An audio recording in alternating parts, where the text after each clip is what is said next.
বাঁধাকপির পাতা দিয়ে লোটে মাছের একটি সুন্দর রেসিপি। প্রথমে আমরা লোটে মাছটাকে কেটে পরিষ্কার করে নিয়েছি। এবার লোটে মাছটা ম্যারিনেট করে নেব।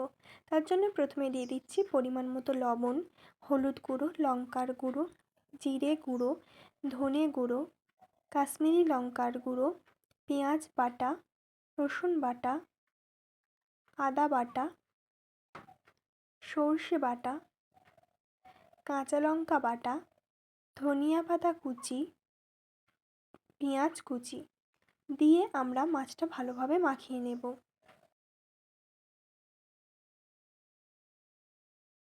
এবারে এর উপরে একটু কাঁচা সর্ষের তেল দিয়ে মাছটা মেখে ভালোভাবে ম্যারিনেট করে নেব।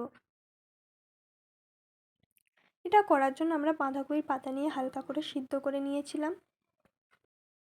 এবারে আমরা দুটো করে মাছ নিয়ে পাতার উপর দিয়ে দেব। একটু মশলা নিয়ে মাছের উপরে দিয়ে পাতাটা চারদিক থেকে মুড়ে ভালোভাবে সুতো দিয়ে বেঁধে নেব।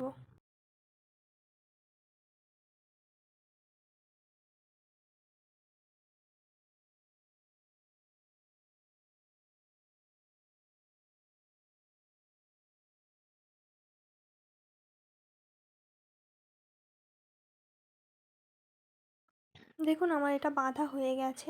এবার এটা একটি প্লেটে রেখে এইভাবেই আমি সবগুলো করে নেব।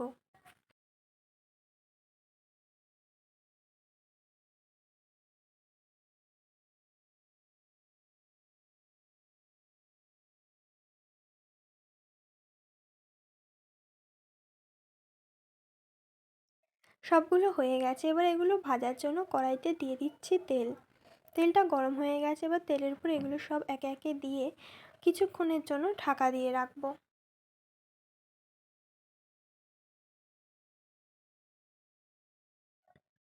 ঢাকাটা খুলে এক সাইড উল্টে দিয়ে আমরা আবার কিছুক্ষণ ঢাকা দিয়ে রাখবো।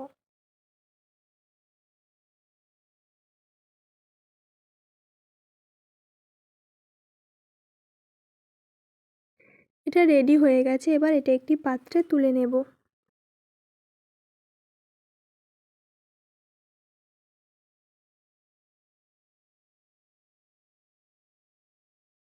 আপনাদের এই বাঁধাকপির পাতা দিয়ে লোটে মাছের রেসিপিটা কেমন লাগলো অবশ্যই কমেন্টে জানাবেন।